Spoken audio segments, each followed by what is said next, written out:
wabarakatuh. Waalaikumsalam warahmatullahi wabarakatuh. Selamat siang Bapak Ibu. Siang. Bagaimana kabarnya hari ini? Baik. Alhamdulillah. Alhamdulillah baik. Bapak Ibu, mohon maaf mengganggu waktunya dan terima kasih banyak sudah bersedia hadir di tempat ini. Pada hari ini saya akan melaksanakan salah satu tugas sebagai calon guru penggerak, yaitu menyebarkan pemahaman di atau terkait modul 1.4 ya, yaitu budaya positif. Nah, Bapak Ibu, selama mengikuti pendidikan guru penggerak modul 1.4 ini salah satu modul yang sangat penting atau bisa dibilang salah satu inti dari program guru penggerak ya, karena kita dituntut untuk membangun budaya positif. Nah, budaya positif itu tidak bisa terbentuk jika misalnya hanya satu atau dua guru, tapi harus bekerja sama antara seluruh warga sekolah. Ya, namanya juga budaya positif ya, atau kebiasaan positif. Pernah dengar istilah budaya positif Bapak Ibu? Pernah. Nah, apa contohnya budaya positif? Pembiasaan jabat tangan. Ya, pembiasaan jabat Pada saat tangan. datang ke sekolah. Ya, salam. Ya, salam, senyum, sapa, santai. Oke, next. Nah, kita bahas dulu nih budaya positif itu maknanya apa. Nah, kalau di modul diibaratkan begini contohnya ya. Kita ambil contoh perbandingannya dengan hidup tumbuh-tumbuhan seorang petani ya, dalam hakikatnya sama kewajibannya dengan seorang pendidik ya. Yang menanam padi misalnya hanya dapat menuntun tumbuhnya padi. Ia dapat memperbaiki kondisi tanah, memelihara tanaman padi, memberi pupuk, air, kemudian membasuh ulat-ulat dan sebagainya. Nah, tapi dari tumbuhannya itu ya, dari tumbuhannya sama seperti guru ya. Tugas kita hanya bisa memberikan perlakuan kepada anak didik kita. Ya, bukan kita yang menentukan seperti ini masa depannya, tapi kita berperan dalam memberikan seperti dalam petani yang kita berperan dalam memperbaiki kondisi tanah, memelihara, memberikan pupuk, air dan sebagainya. Ya, seperti itu. Lanjut. Nah, dalam modul ini ya, yang akan kita bahas pada hari ini selama 1 jam ke depan ada 6 pembahasan. Yang pertama, perubahan paradigma, stimulus respon lawan yang kontrol, kemudian arti disiplin dan 3 motivasi perilaku manusia, kemudian keyakinan kelas, hukuman, penghargaan, kemudian kebutuhan dasar manusia, posisi kontrol dan segitiga restitusi. Atau ini yang terakhir nanti intinya, segitiga restitusi. Ya. Nah, perubahan paradigma yang kita bahas yang pertama yaitu perubahan paradigma. Misalnya ya, ada A dan B. A itu adalah kita, Bapak Ibu masing-masing, dan B itu adalah teman kita. Ya. Sobeklah secari kertas kecil, tuliskan benda atau sesuatu yang sangat berharga tersebut, yang sangat berharga untuk Anda, kemudian letakkan salah satu kertas yang tadi di salah satu tangan tak, ya, dan genggam sesuatu tersebut dengan segala daya. Kita yakini bahwa itu harus dijaga, ya, benda itu. Bayangkan, loh, dibayangkan saja. Kemudian teman kita yang satunya itu mencoba dengan sekuat tenaga membuka, ya, mencoba dengan berbagai cara membuka. Apakah bisa atau tidak? Nah, coba dulu dipraktekkan. Anggap bayangkan saja ya, anggap saja ada barang berharga di sini, barang-barang data.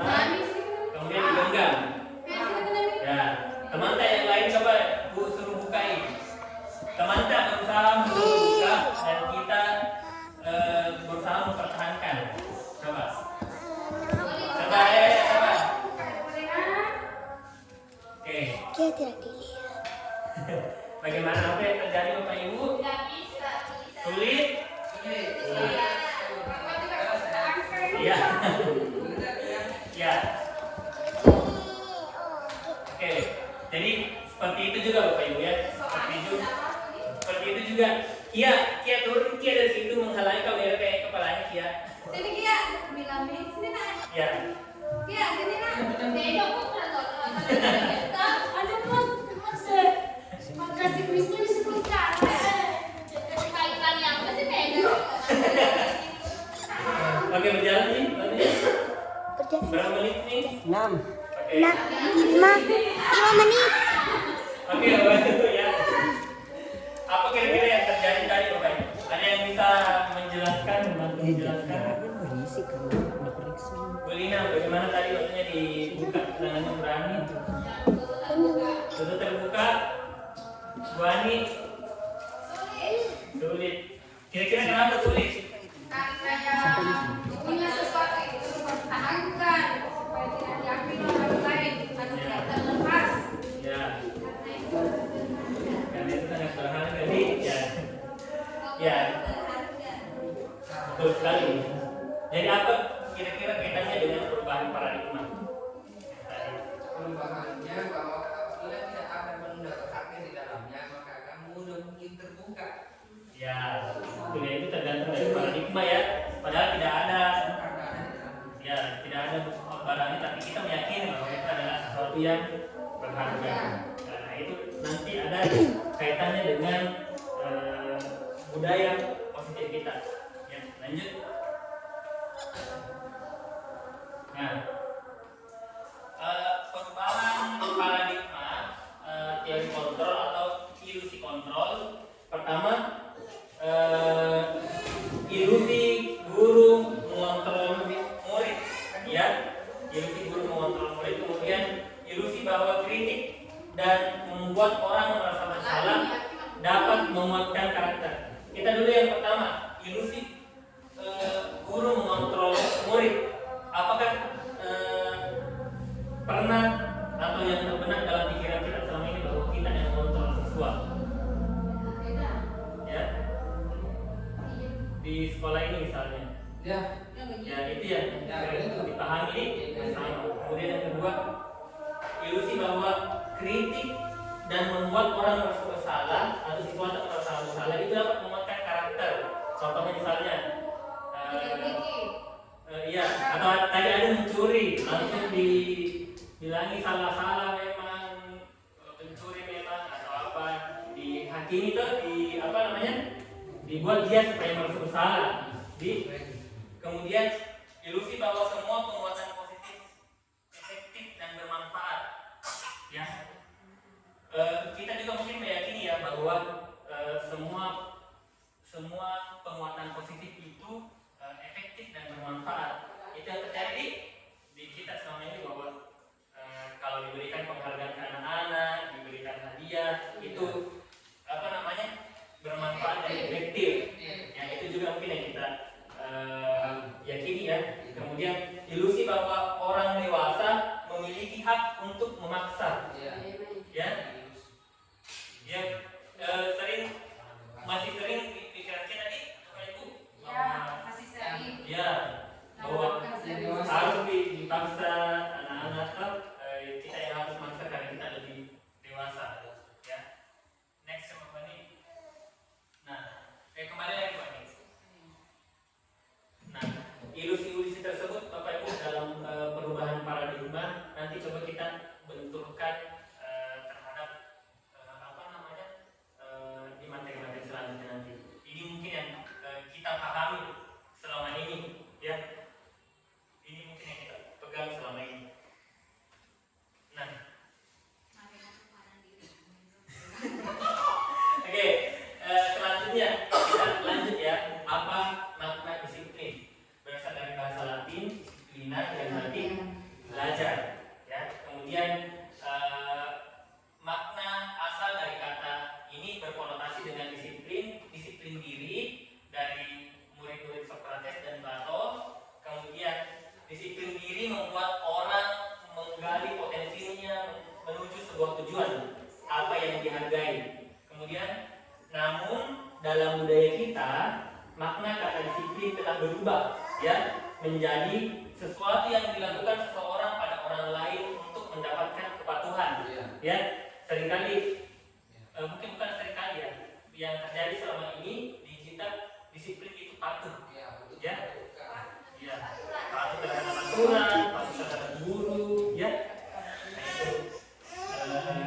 Kemudian kecenderungan umum adalah menghubungkan kata disiplin dengan ketidaknyamanan, bukan dengan apa yang kita hargai atau apa pencapaian suatu tujuan mulia. Ya, jadi itu juga ya kecenderungan bahwa disiplin itu berkaitan dengan ketidaknyamanan. Jadi biasa kalau bilang kita disiplin, tidak nyaman kita datang terlalu pagi, itu disiplin tapi tidak nyaman ki. Nah, itu kecenderungan umumnya yang terjadi selama ini. Ya. Nah, lanjut. Teori, kita lanjut ya. Teori motivasi perilaku manusia. Ini masih jalan videonya ini? Hah? Apa di situ masih jalan? Jalan Ji. Jalan di Oh iya. 11 menit. Oke. Pertama, untuk menghindari ketidaknyamanan atau hukuman, ya, apa yang akan terjadi apabila saya tidak melakukannya? Itu merupakan motivasi eksternal, ya. Jadi kita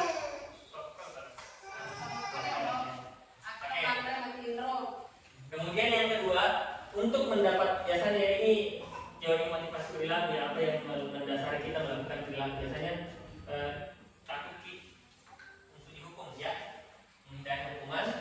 Kemudian yang kedua, untuk mendapatkan imbalan dari orang lain. Nah, ini perlu dipahami kepada dia karena siswa dalam melakukan sesuatu itu Biasanya lo gaji.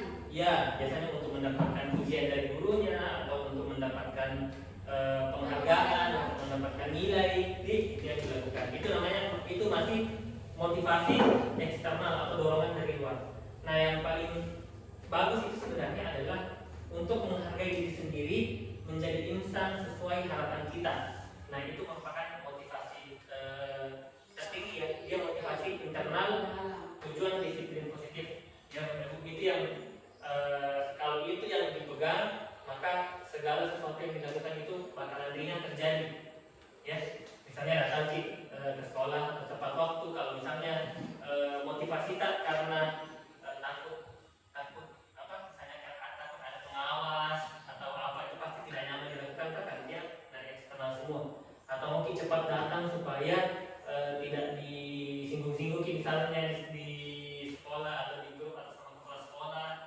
Nah, itu masih motivasi eksternal. Yang paling bagus itu misalnya mau cepat datang supaya misalkan lebih baik, supaya menghargai diri, menghargai waktu. Nah, itu sudah motivasi internal dari dalam diri ya. Motivasi perilaku. Lanjut. Kemudian merdeka ya.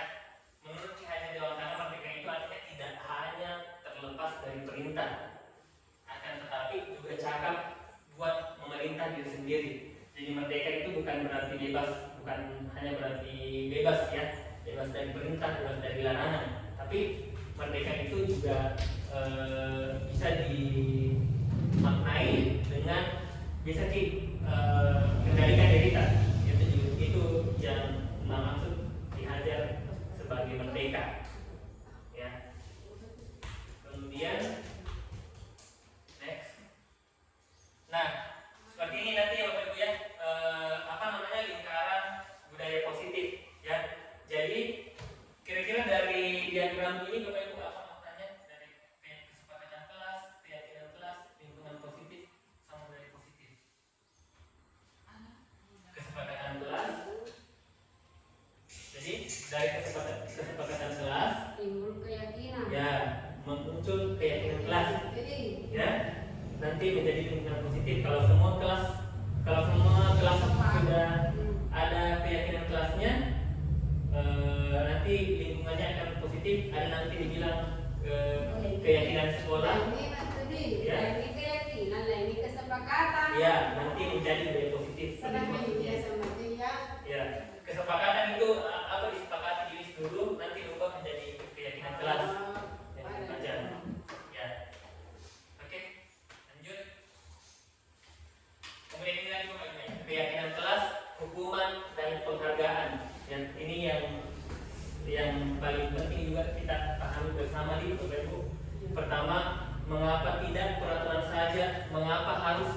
kelas kira-kira. Ya, karena kan selama ini yang kita terapkan adalah peraturan kelas. Nah, mengapa kita memiliki peraturan harus menggunakan helm bila mengendarai kendaraan roda 2? Kenapa kira-kira? Itu peraturan ya. Mengapa kita memiliki peraturan 3M? Ya, Dengan langsung tangkap buta. kita langsung pecah kepala. Karena ada kepala pecah, cedera pituan. Ya, ini aturan-aturan Bapak Ibu ya.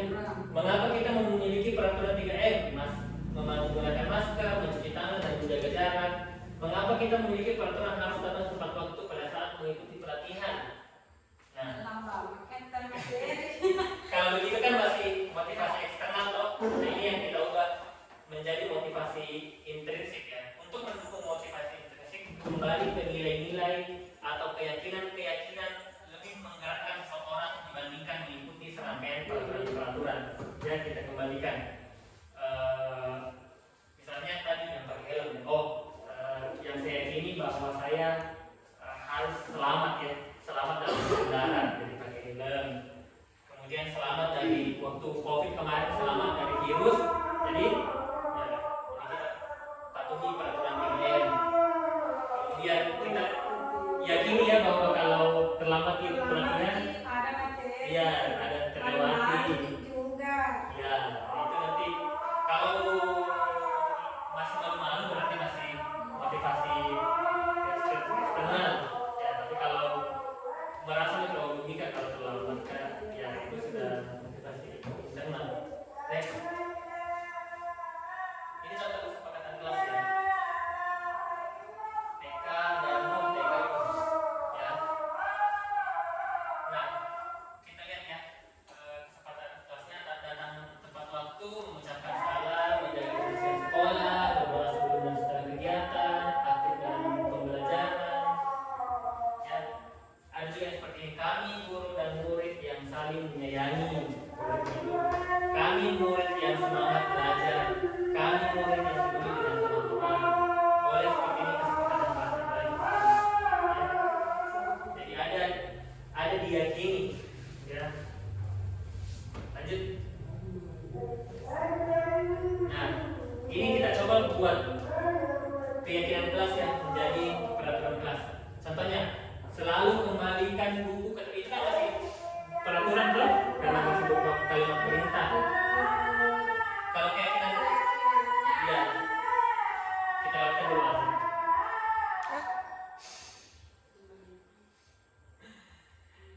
Ini coba Bapak Ibu kita bikin sama ya.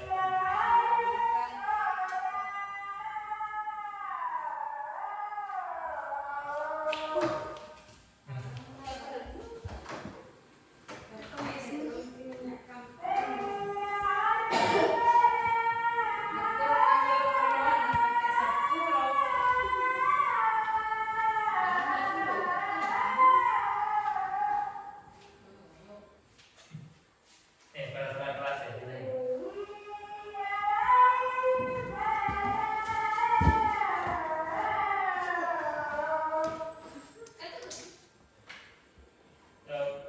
Keyakinan kelas ini, keyakinan kelas ya. Jadi sekedar kau itu dulu keyakinan sudah bakal.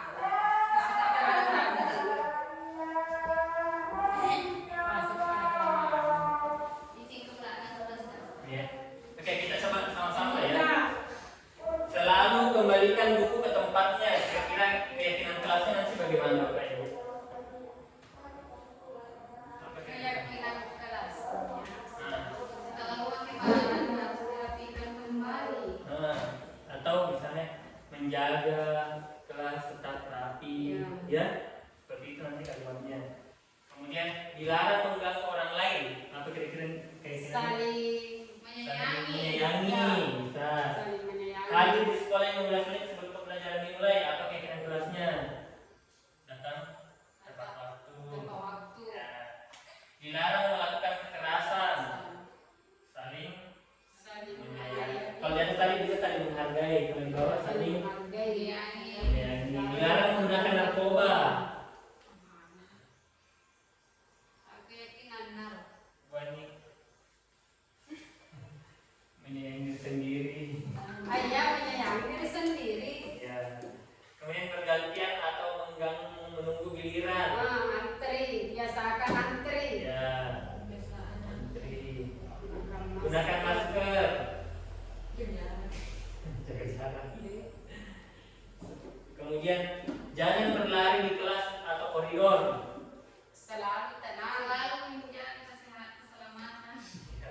Coba next kali ada jawabannya kita lihat coba ya. Ada jawabannya. Nah, ya, Tanggung jawab. selalu kembalikan buku kepada tanggung jawab ternyata ya.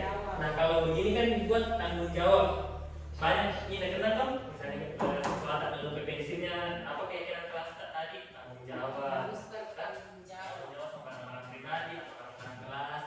Kemudian dilarang mengganggu orang lain berarti menghormati orang lain dan diri sendiri. Kemudian hadir ke sekolah sebelum pembelajaran mulai menghormati orang lain. Komitmen tujuan berkomitmen ya. Kemudian dilarang melakukan kekerasan keselamatan dilarang menggunakan narkoba berarti nilainya kesehatan bergantian atau menunggu giliran berarti nilainya kesabaran sama menghormati orang lain gunakan masker kesehatan keselamatan keamanan sama ya sudah apa sesuai dengan yang kita ini tadi. Jadi ini bisa dijadikan sebagai dasar ya Bapak Ibu dalam membuat apa namanya keyakinan kelas di dalam kelas. Next one nih. Nah kemudian Bapak Ibu ya ini kita mau ya ini ya ini juga penting ya. Ini ya, coba kita sama-sama perhatikan apakah ini hukuman atau konsekuensi. Karena berbeda itu konsekuensi sama hukuman. Kalau nggak kita hukuman nih. Enggak saya Coba aja di depan. Ada nggak itu ini? Karena maksudnya ini penting ya, karena ini penting di apa namanya di identifikasi juga ya. Mencatat 100 kali di buku kalimat saya tidak akan terlambat lagi karena terlambat ke sekolah. Itu hukuman atau konsekuensi? Konsekuensi. Hukuman. Oke, ada yang bilang hukuman, ada yang bilang konsekuensi. Kalau ini lari keliling lapangan basket karena terlambat hadir di sekolah. Hukuman. Hukuman. Murid diminta untuk push up 12 kali. Hukuman. Menggantikan kerja tugas teman yang telah dicoret-coret. Membersihkan tumpahan air di meja tulis karena tersenggol pada saat belajar. Meminta murid tidak menggunakan sepatu seharian di sekolah karena tidak menggunakan sepatu hitam. Meminta murid tidak menggunakan sepatu seharian.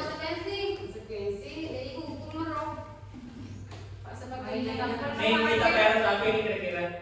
Meminta murid tidak menggunakan sepatu seharian di sekolah karena tidak menggunakan sepatu hitam. Ada istilah hukuman, ada istilah konsekuensi.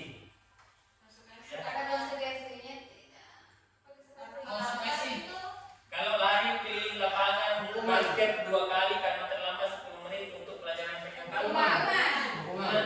Itu yang diatur. Bagaimana cara Anda bedakan hukuman dan konsekuensi? Oh, konsekuensi.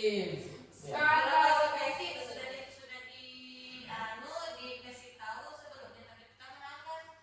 Kalau hukuman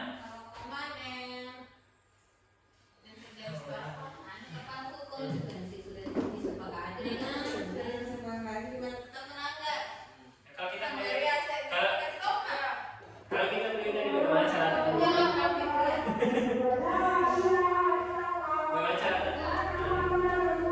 coba lihat dulu. Itu dia. Saat ini yang perlu mencatat 100 kali hukuman lari. Coba lihat ini ya, lari keliling lapangan. Karena terlambat. Ini juga lari keliling lapangan. Satu konsekuensi, satu hukuman. Hah? Lari keliling lapangan basket tuh. Nah, Itu karena kalau lari di olahraga memang ada. Memang berhubungan di. Kalau itu tidak ada hukumannya. Jangan terlambat saja hadir di sekolah. Itu salah satunya yang membedakan ya. Yang khusus olahraga kan betul lagi. Ya. Jadi mana difokuskan sama kurang? Ya. Jadi sama yang tadi ya, kalau hukuman itu tidak berhubungan pelanggaran dengan yang dilakukan dan umumnya toh dampaknya. Kalau berhubungan nanti konsekuensi kayak ini toh terlambat 10 menit dia lari. Kalau ini kan lari di lapangan dia terlambat dari sekolah tidak ada hubungan toh. Tidak ada hubungan. Hukuman sama juga ini tadi murid disuruh mengenali harian, ada bilang konsekuensi. Dia hukuman ya, karena hukuman itu biasanya sifatnya membuat jerah dan ya membuat jerah dan berat. Kalau konsekuensi masih ada. Ya kalau konsekuensi jelaskan berkaitan dan menjelaskan anak paham bahwa akibat Contoh kan tugas senang. Kena curi di sini. Ya. Aspek pembelajaran pendidikannya. Pada contoh maksudnya apa tanah yang sampah naik teli. Ya. Misalnya datang terlambat disuruh bersihkan WC itu konsekuensi atau hukuman? Hukuman. Ya. Kalau konsekuensi apa yang dilakukan misalnya? Kalau konsekuensi misalnya menulis di papan tulis karena terlambat menerima PS. Iya. Kalau konsekuensi misalnya kurus sakit badannya ini jadi harus diganti. Ya. Dia masih nempak seron nak Yang terlambat. dia Ya. pada WC kau hukuman. Kau Ya. konsekuensi nak cocok. Misalnya, Kalau misalnya ada Terlambat berarti tidak dipulangkan. masuk penjara. Begitu. Kau ada banyak mana Rocky? Konsekuensi Iya. terlambat dipulangkan terlambat juga. ya bisa begitu. Ya, ditambahkan pelajaran belakang supaya adil. Ya. Dicatat Oke, berarti begini, hukuman dan konsekuensi. Ya. Kita jelas nih. Next yang mana? Mengerti? Kemudian perbedaan hukuman dan sanksi atau kesesuaian ada materinya.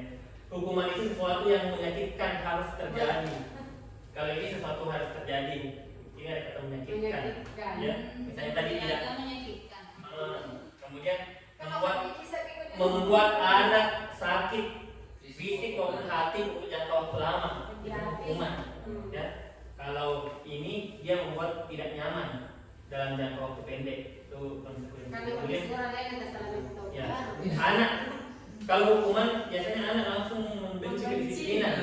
Kalau konsekuensi anak menghargai kedisiplinan. Ya. Kemudian hukuman dia paksaan, ini stimulus tanggapan. Ya. Kemudian kalau hukuman mendorong anak menyakiti diri sendiri. Kalau di konsekuensi mendorong anak agar menyesuaikan diri. Kemudian konsep diri yang buruk, konsep diri yang baik. Anak belajar untuk menyembunyikan kesalahan. Kalau ini anak belajar untuk mematuhi peraturan. Ya karena tadi itu Tahu nih. hubungan. Tahu nih jadi mak beli nih. Ya. Ada kesalahan. Betul. Kemudian marah, rasa bersalah, dipermalukan, merasa tidak dihargai. Kemudian ini kalau konsekuensi dia hanya kehilangan hak, dibuat tidak nyaman, diasingkan untuk sementara. Ya, itu intinya. Oke, next. Nah ini bapak dia 5 posisi kontrol. Coba lihat sebagai apa kita sebagai guru di sini. Kontrol ya. Coba lihat ya. Ada. Bapak Ibu, coba dilihat ya sebagai apa di sini. Ada guru sebagai penghukum, ada guru sebagai pembuat orang merasa bersalah, ada guru sebagai teman, ada guru sebagai pemantau, ada guru sebagai manajer. Ini paling bagus. Coba kita sadari diri kita masing-masing ya. Ini penghukum dan pembuat orang merasa bersalah ini yang identitas gagal. Ya.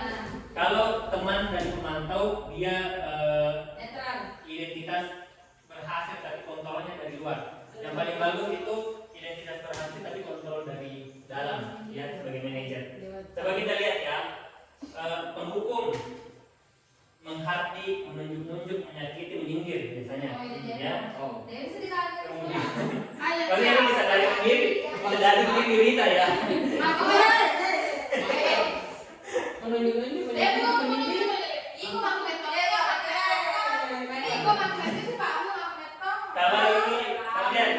ini juga biasanya ya. Kalau kamu tidak melakukannya, awas ya, rasakan ya. Atau ini hasilnya biasanya memberontak, menyalahkan orang lain, berbohong, biasanya sesuatu begitu hasilnya. Ya. Kemudian kaitan dengan dunia berkualitas, murid meletakkan guru di luar dunia berkualitas. Jadi pandangannya siswa ke kita bukan orang berkualitas jadinya. Ya.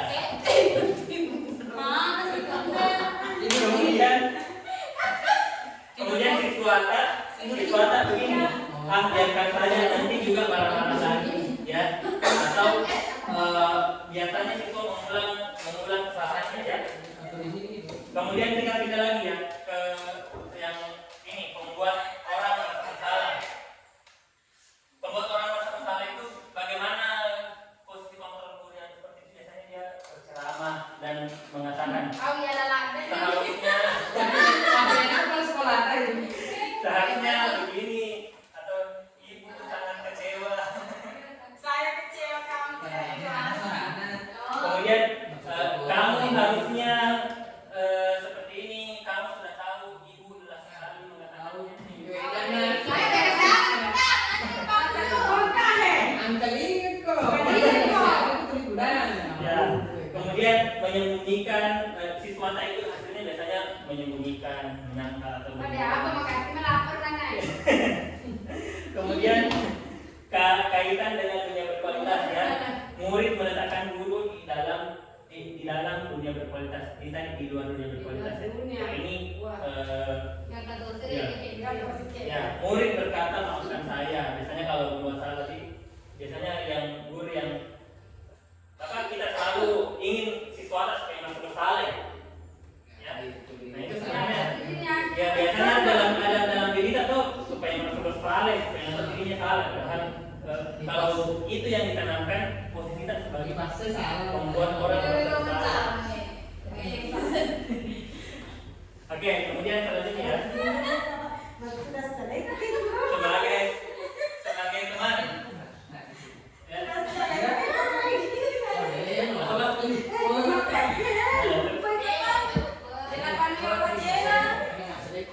Jalan bisa? Jalan menit. 32. Oh. Apa maksud apa? Oke. Kemudian secontoh ya. Dia nalep Pak Eros ya. Sampai sana.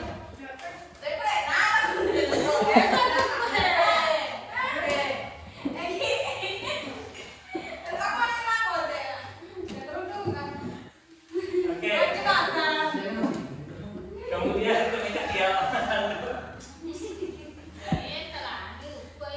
lanjut ya. Ini mana kan? Nih, ada juga guru yang memposisikan dirinya sebagai teman, ya. Misalnya membuat alasan-alasan untuk muridnya, membela murid-muridnya ya. Biasanya masih ke sekolah ya, dia murid tak biasanya berarti diposisikan diri kita sebagai teman pada saat itu. Kemudian biasanya juga, ayo, misalnya demi ibu atau demi bapak. Biasa begitu. Masa kamu tidak ya itu sebagai teman ya. Misalnya melatih atau mesti ya. Itu artinya diposisikan kita sejajar sama siswa berarti sebagai teman ya. Ini orange di sini ya, ini hijau, ini merah. Jadi, kalau ini masa kamu tidak mau ingat tidak ibu pernah bantu begini? Biasanya kan? Iya biasa bantu mas gue. Ya itu teman ya. Hasilnya ketergantungan. Jadi suatu ketergantungan di kita.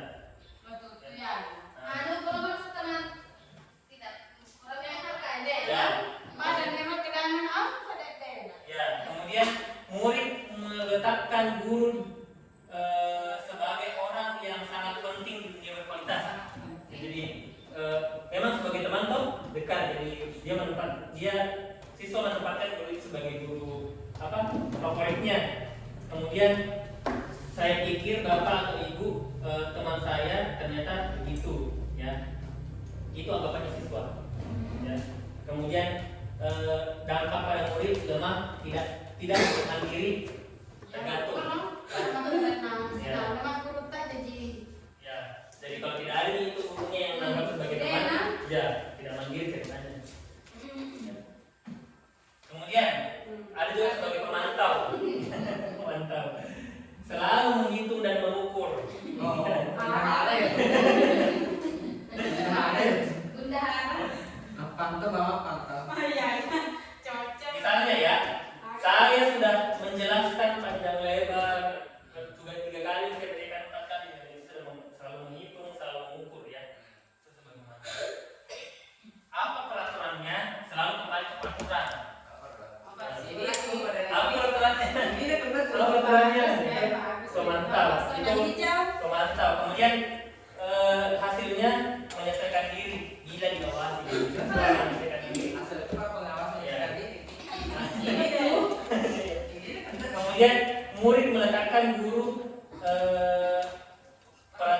dan hukum di dunia berkualitas, dari aturan dan hukum dan hukuman yang jadi pegangannya. Kemudian murid berkata berapa banyak bintang yang saya harus peroleh. Ya, jadi kayak berapa banyak poin. Ya, Itu ada kok patokannya. ya, Kuliah nak bro. ya itu baru masuk. Ya. Berapa halaman yang harus saya tulis? Kemudian dampak pada murid menitik beratkan pada sanksi atau hadiah untuk dirinya. Nah, kemudian kita masuk ya. Ini yang terakhir ini sebagai manajer. Ini ya yang harus dilakukan, mengajukan pertanyaan-pertanyaan makin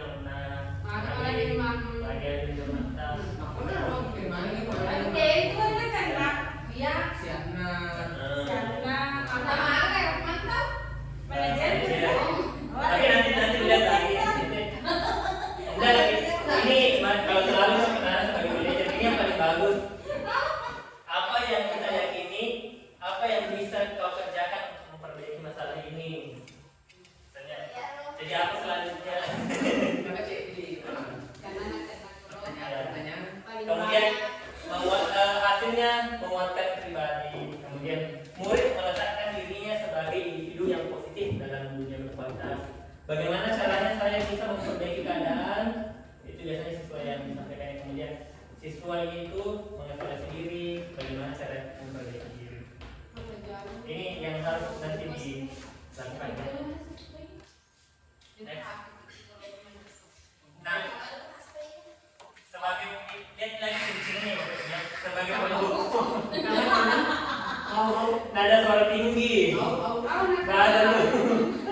Mata melotot dan jari mungkin.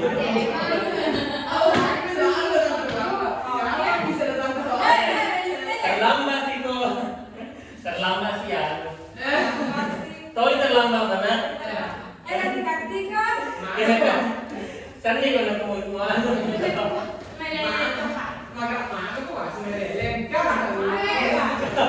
coba tanyakan kepada diri Anda, bagaimana perasaan murid bila guru berbicara seperti itu pada saat muridnya datang terlambat. Ya.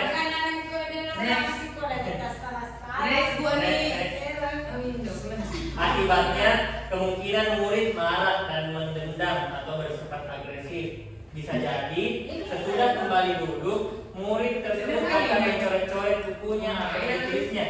Ya, biasanya begitu ya. Kalau sakit hati, terutama si walaupun sakit hati, dia coret-coret buat apa? Kemudian lebih buruk lagi, sepulang sekolah, murid melihat motor atau mobil bapak ibu guru akan menggores kendaraan tersebut. Biasanya ini untuk anak SMP gitu. Next. Kemudian dua, membuat orang lain merasa bersalah ya, selalu menunjukkan sesuatu ceritanya. Nada suara melas, halus, sedih. Bahasa tubuh merapat pada anak lesu. Adik, kamu ini bagaimana ya? Kamu sudah berjanji ya? Sebenarnya yang udah janji nah, aku melakukan peron.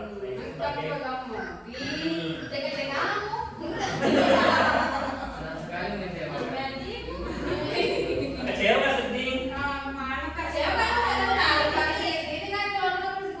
Iya.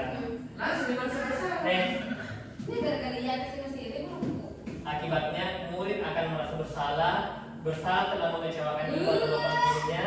Murid akan merasa menjadi orang yang gagal, tidak sanggup membahagiakan orang lain. Kadangkala sikap seperti ini lebih berbahaya dari sikap penghukum. Lebih berbahaya ya, karena emosi akan tertanam rapat di dalam murid menahan perasaan. Tidak seperti murid dalam dengan hukum di mana ya betul, di mana bisa menumpahkan amarahnya walaupun dengan cara negatif. Murid tertekan seperti inilah yang tiba-tiba bisa meletus amarahnya dan bisa menyakiti diri sendiri atau orang lain. Ya. Udah cari materi ini untuk orang siswa di. Next. Cek rapor.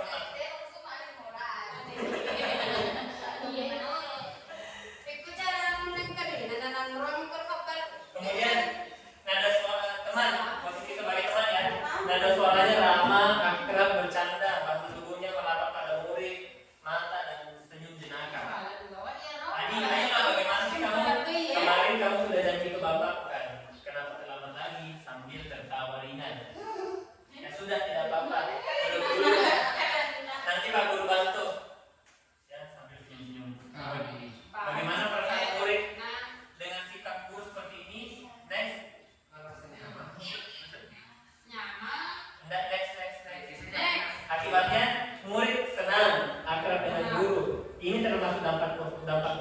hanya saja kan Tergantung. murid menjadi tergantung. Jangan kali kaki ini cek di mana Ya, betul. Bisa jadi berulang. Akibat lain dari posisi teman, Adi hanya akan berbuat sesuatu bila yang menyuruhnya adalah guru tersebut, Ya. ya, dan belum tentu berlaku yang sama untuk Ya, guru yang lain. ini ada anak kecil ini. Next one nih, Nama bapak dia. pemantau. Nada suara datar, bahasa tubuh yang formal. Adi, tahukah kamu jam berapa kita mulai? Tidak tahu. Kamu terlambat. Tahu Pak, kamu terlambat 15 menit. Apakah kamu sudah mengerti apa yang harus jalan bisa? 42. Ya, oke nih. Paham Pak, saya harus tinggal kelas pada jam ini ya. Ya benar, nanti pada saat jam istirahat kamu harus sudah di kelas untuk menyelesaikan. Dia pemantau, jadi selalu bertanya ya kan?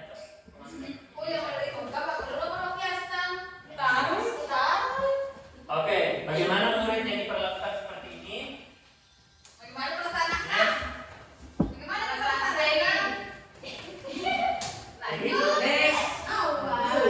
Murid memahami sanksi yang harus lagi Budina. Konsekuensinya dulu. Bisa kita campur itu bisa dibuat. Boleh mengikuti boleh. Oke, akibatnya murid memenangi sanksi toh karena dia melanggar. Guru tidak menyebutkan emosi yang berlebihan, menjadi marah atau membuat merasa bersalah. Murid tetap dibuat tidak nyaman, yaitu dengan harus tinggal kelas. Next, gua nih. Nah ini yang paling bagus ya, sebagai manajer, nada suara tulus, bahasa tubuh tidak kaku, mendekat ke murid. Adi, apakah kamu mengetahui jam berapa sekolah dimulai? Adi, tahu Pak, jam 7. Ya, jadi kamu terlambat. Kira-kira bagaimana kamu akan memperbaiki masalah ini? Nah, saya bisa menanyakan teman saya Pak untuk mengejar tugas yang tertinggal baik. Itu bisa dilakukan. Apakah besok akan ada masalah untuk kamu agar bisa hadir tepat waktu sekolah? Tidak Pak, saya bisa hadir tepat waktu. Baik, saya hargai usahamu untuk memperbaiki diri. Jadi kasih kesempatan untuk memperbaiki. Kalau begitu kita harus tak. Nanti ada di segitiga institusi. Pada posisi manajer, maka seorang guru sebaiknya tulus, tidak perlu marah, tidak perlu meninggikan suara, apalagi menunjuk jari ke murid, berkacak pinggang begini,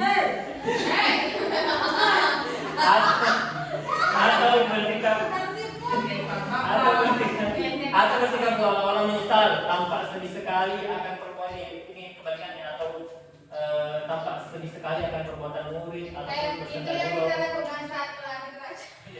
ataupun bersenda gurau menempatkan diri sebagai teman ya. Fokus adalah pada murid, bukan untuk membahagiakan guru atau orang tua. Bila guru mengambil posisi pemantau, guru akan melihat apa sanksi atau peraturannya ya. Kemudian namun pada posisi manajer, guru akan mengembalikan tanggung jawab. Itu bedanya tadi ya, pemantau dan manajer. Kalau manajer selalu dikembalikan anak-anak, kembalikan ke posisi semula, kembali ke nol ya, bukan dikasih merasa bersalah. Biasanya kalau contohnya saya ya untuk memperbaiki. Next, buat nanti ada di segitiga diskusi. Nah ini yang akan kita bahas, ini yang paling penting juga Bapak Ibu, bagaimana menyelesaikan masalah di sekolah kita ini yang perlu diterapkan ya besok ya. Kalau ada masalah bertengkar atau apa, atau di dalam kelas melanggar keyakinan kelas, yang kita lakukan adalah restitusi. Restitusi itu apa? Restitusi adalah proses menciptakan kondisi bagi murid untuk memperbaiki kesalahan mereka. Ya, jadi restitusi itu intinya memperbaiki kesalahan mereka. Jadi kalau ada bertengkar, kayak tadi ada mencuri, harusnya dilakukan restitusi, bukan menghukum atau mengadili. Ya, sehingga mereka bisa kembali pada kelompok mereka. Ini yang paling penting juga ya. Restitusi itu bagaimana kita mengembalikan anak-anak supaya diterima lagi sama teman-temannya. Misalnya tadi ada mencuri, bukannya kita malah menjudutkan dia supaya merasa bersalah ya.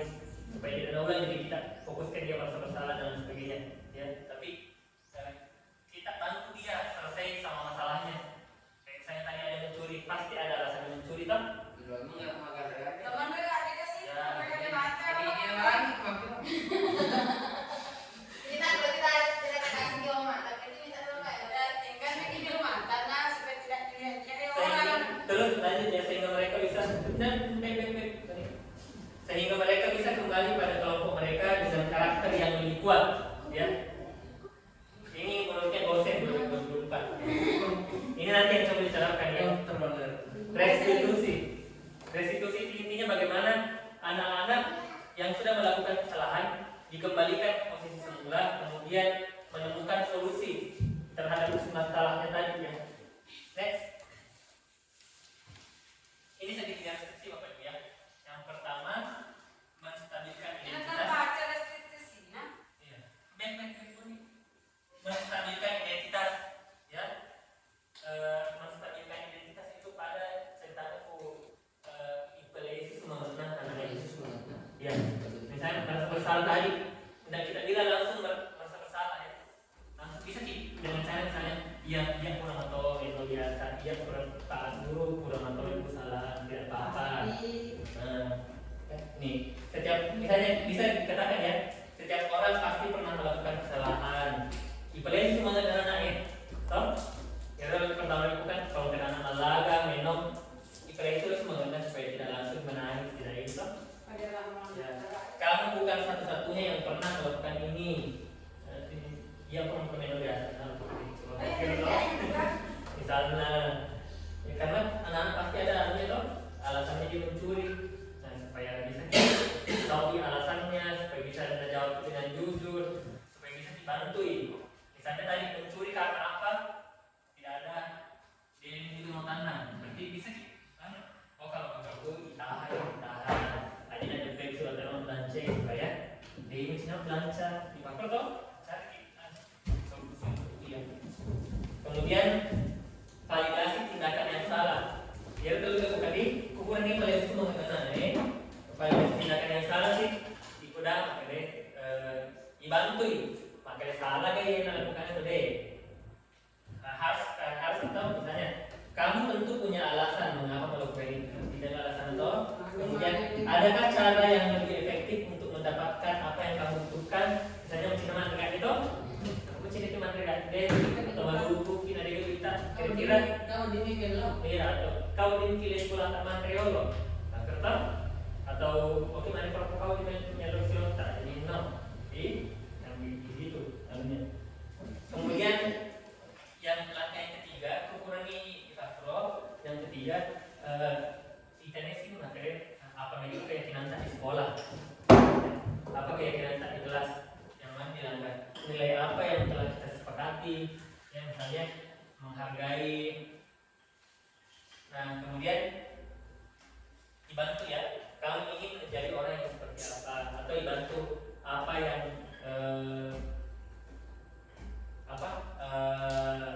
apa yang kamu lakukan untuk memperbaiki itu. Next, Bu Ani.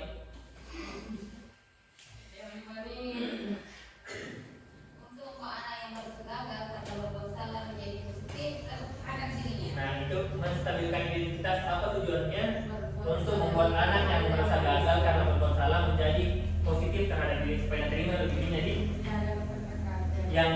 yang ditakutkan. Misalnya tadi ada yang mencuri toh, ditakutkan itu nanti menjadi penyesalan, menjadi ini sama dirinya, kegagalan.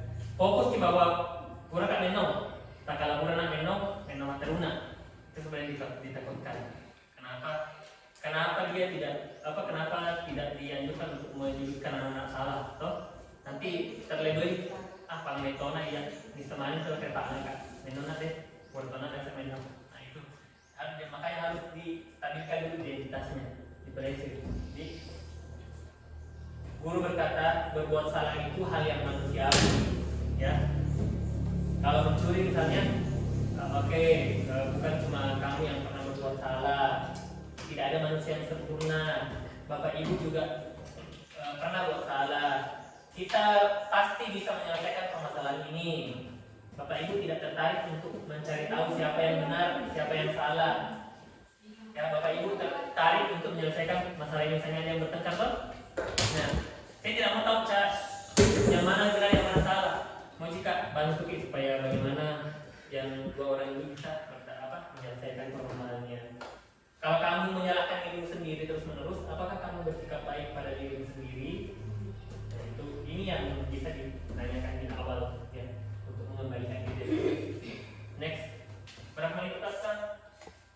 62. Oke. Bahaya yang kedua adalah apa nih? Validasi tindakan yang salah. Membantu siswa mengenali kebutuhan dasar yang dipenuhinya seketika melakukan kesalahan itu. Pada dasarnya setiap tindakan manusia tujuannya adalah basic need atau kebutuhan dasar ya. Nanti kayaknya ada materinya setelah ini kebutuhan dasar. Validasi tindakan yang salah. Kamu pasti punya alasan melakukan ini. Dan ini alasan-alasan apa yang penting bagi kamu. Kemudian kamu boleh tetap berusaha menjaga sikap itu, tapi tambahkan sikap yang lainnya yang baru. Maukah kamu belajar cara lain untuk mendapatkan yang kamu butuhkan tanpa harus mengukur, tanpa harus mencuri? Dan minta misalnya, apakah kamu bisa melakukan dengan lebih baik besok lagi? Kemudian yang ketiga, itu sudah ya. Ini yang perlu Anda, ini yang perlu pahami juga karena setiap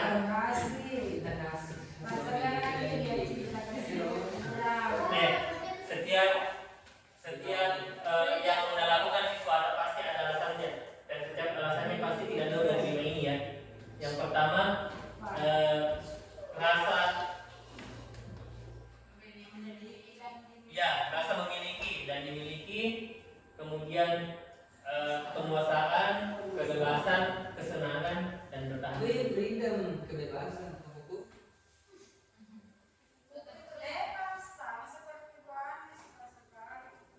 Next, ini 5 ya. Kita bahas satu-satu coba ya. Yang satu, yang pertama. Next. Nah, next lagi buat ini. Oh, kembali. Next, sebelumnya lagi buat ini. Nah, ini ternyata tidak ada slide, jadi ini yang kita jelaskan dulu. Kalau yang pertama dulu bertahan hidup, apa contohnya kebutuhan bertahan hidup? Makan, minum, pakaian. Pada ada kesulitan teknologi berarti ditanyakan gitu. Oh, logis mereka gitu.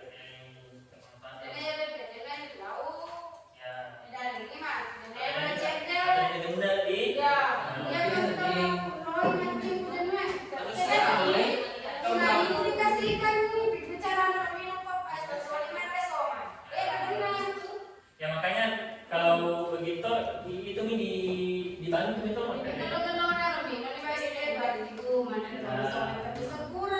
Ya lomi atau maksudnya dituntun. Kira-kira kalau 5.000 ya dikembalikan ke dirinya itu kalau 5.000 kira-kira apa ya?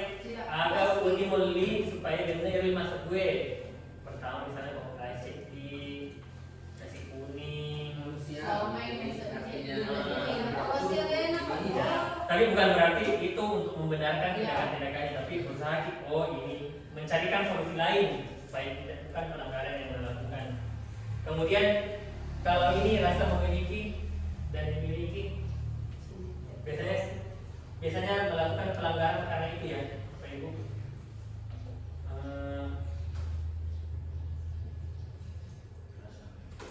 Kemudian biasanya juga untuk penguasaan itu pengakuan. Ada siswa yang cari perhatian karena biasanya dia mencari pengakuan, penguasaan, mau diakui, mau dia bisa naik umur, ya. Kemudian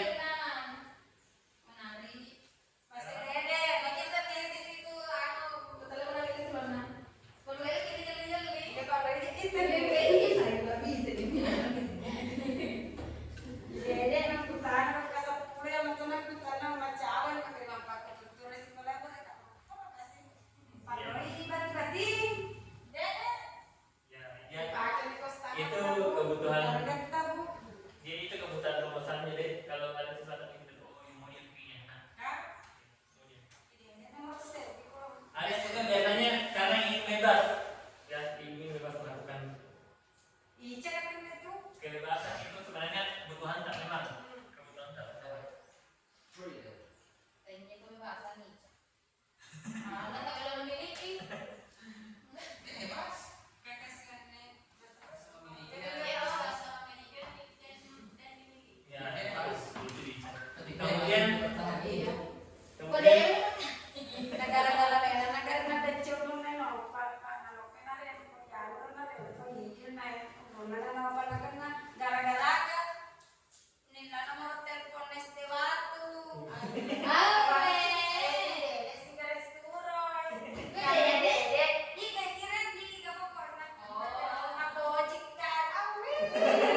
Oke Bapak Ibu, selanjutnya kita refleksi ya.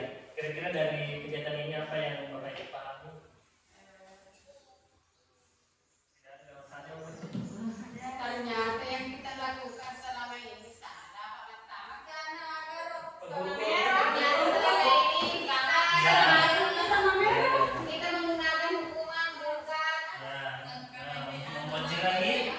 Ya, padahal seharusnya itu tujuan kita mendisiplinkan. Kita masuk di hukum. ya, padahal sebenarnya anak mau dibantu. Masalahnya kembali ke awal tadi bahwa mendisiplinkan itu tetap terpikir bahwa mendisiplinkan itu harus dipatuhi, ternyata belajar. Ya, disiplin artinya kan disiplin belajar. Tapi selama ini bergeser menjadi patuh, taat, tunduk. Jadi apalagi sekarang kalau bilang orang disiplin ya Bapak Ibu disiplin berarti muncul di benak kita disiplin sama dengan tidak nyaman. Segala sesuatu yang disiplin itu sama dengan tidak nyaman. Padahal harus nyaman. Ya belajar ya. Saya lihat Bersama ya bersama keren. Belum cepat, baru kita 9 di sini.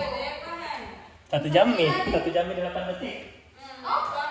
1 jam nih? Udah beda 4 menit betul. Nanti pulang. Oke Bapak Ibu, terima kasih banyak telah membantu saya hari ini. Semoga bisa kita terapkan budaya positif di sekolah kita nih. Bapak Ibu. Nanti materi ini saya kirim ke Bu Haji untuk baca-baca. Kalau macam-macam kena apa ini? Apa sih? Tanggapannya. Tanggapi dulu. Oke, sebentar untuk kita semua Bapak Ibu. Terima kasih banyak. Semoga kita bisa menerapkan budaya positif untuk siswa-siswa kita Bapak Ibu ya. Assalamualaikum warahmatullahi wabarakatuh. Kemarin jalan